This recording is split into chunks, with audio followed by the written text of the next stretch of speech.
जिंदाबाद पार्ट-टाइम कर्मचाऱ्यांचा आरोग्यमंत्री तुपाशी आरोग्यमंत्री तुपाशी पालकमंत्री तुपाशी आरोग्य कर्मचारी पार्ट-टाइम कर्मचाऱ्यांना किमान 6,000 रुपये वेतन। आज आपण जिल्हाधिकारी कार्यालयासमोर आंदोलन केलेलं आहे। नेमकं आंदोलन का केलंय, मागणी काय आहे तुमची? आज महाराष्ट्र राज्य आरोग्य खाते अंशकालीन स्त्री परिचर संघटना संलग्न आयटकच्या वतीनं उस्मानाबाद धाराशिव जिल्हा परिषदेवर हे आंदोलन होत आहे। त्याचं कारण असं आहे की आरोग्य खात्यातील पार्ट टाइम कर्मचाऱ्यांना फक्त 3,000 रुपये मानधन मिळत आहे। 2022ला आरोग्य महासंचालकांना मंत्र्यांकडे शिफारस केलेली आहे मंत्रालयात आरोग्य मंत्र्यांकडे की या कर्मचाऱ्यांना तुर्तास किमान 6,000 रुपये मानधन मिळणं गरजेचं आहे। त्या शिफारसीचा आरोग्यमंत्री साहेब आणि महाराष्ट्राचे अर्थमंत्री आणि मुख्यमंत्री त्याच्याकडे साफ दुर्लक्ष करत आहेत। खऱ्या अर्थानं हे कर्मचारी 1996 पासून काम करत आहेत, 50 रुपये मानधनापासून हे काम करतायत। 2024 उजडलंय, आज त्यांचा पगार मानधन फक्त 3,000 रुपये आहे। तुर्तास 6,000 रुपयांना मिळणं गरजेचं आहे, ही मूळ मागणी आहे। आणि त्याचबरोबर या कर्मचाऱ्यांना वार्षिक किमान 2 ड्रेस ज्या रिटायर होतील आणि जिल्ह्यातल्या आणि राज्यातील ज्या जागा रिक्त असतील त्या जागेवर पार्ट टाइम कर्मचाऱ्यांच्या वारसांना सामावून घेणं गरजेचं आहे। त्याचबरोबर ज्यांना कोणी पैसे मागितले नाहीत, ज्यांना लाडकी बहीण योजना मागितली नाही, त्या लाडक्या बहिणींना यांनी मनानं 1,500 रुपये दिले। फक्त उद्याच्या विधानसभाच्या निवडणुका समोर ठेवून लाडकी बहीण योजनेला आलेली आहेत। जर त्या लाडक्या बहिणी असतील तर आम्ही काय सावत्र बहिणी आहोत का, असा प्रश्न असा सवाल या मुख्यमंत्री उपमुख्यमंत्री आणि आरोग्यमंत्र्याला या सगळ्या भगिनी करत आहे। आमचं मानधन 3,600 करा अशी तुमचंच खातं शिफारस करत असताना तुम्ही आमच्याकडे दुर्लक्ष का करतायत? आणि या महाराष्ट्राचे आरोग्यमंत्री हे आपल्या धाराशिव जिल्ह्याचे पालकमंत्री आहेत, ते स्वतः तुपाशी आहेत आणि आरोग्य कर्मचारी मात्र उपाशी झोपतायत। हे उपाशी झोपत असताना पालकमंत्री आणि आरोग्यमंत्र्याला झोप कशी काय लागते हा प्रश्न आणि हा सवाल आहे। खऱ्या अर्थाने या कर्मचाऱ्यांच्या हक्काचा जो पगार आहे तो पगार यांना मिळत नाही।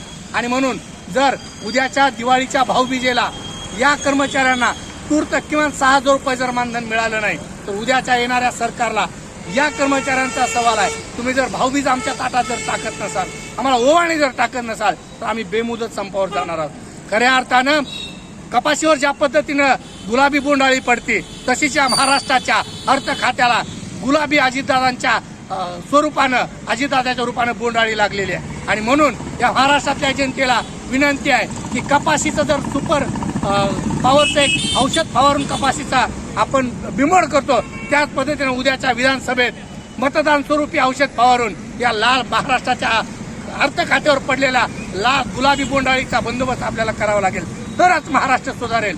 त्याशिवाय महाराष्ट्र सुधारणार नाही।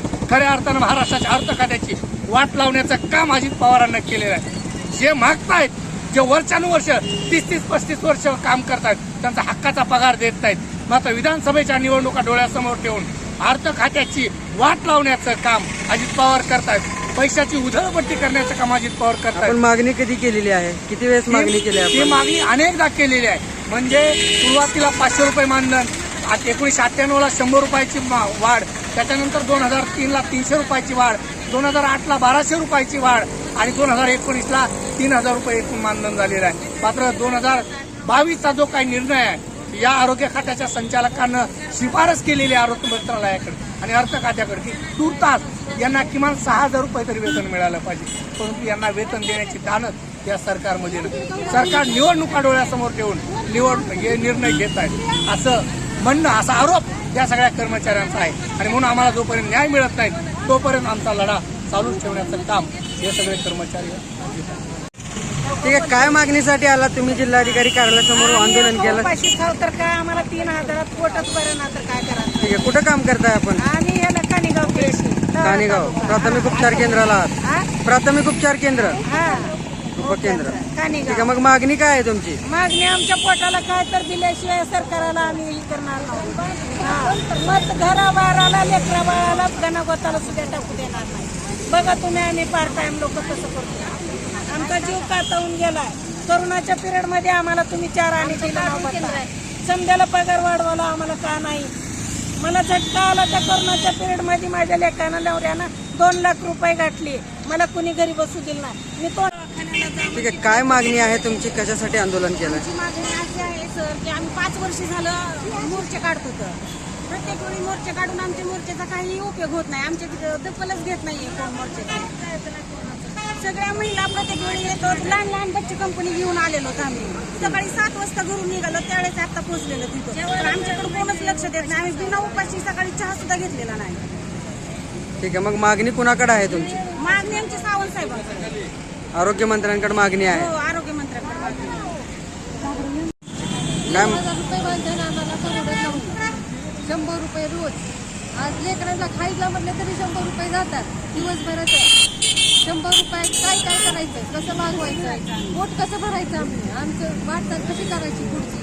आम्ही महिन्याला 3000 रुपये पगार देतो. आज आम्ही किती मोर्चे केले, किती जरी मोर्चे केले तरी आमचा काहीच उपयोग नाही. ठीक आहे, मग मागणी काय आहे तुमची? आमची दूर तर 6000 रुपये मागणी आहे. दादाजी साहेबांकडं.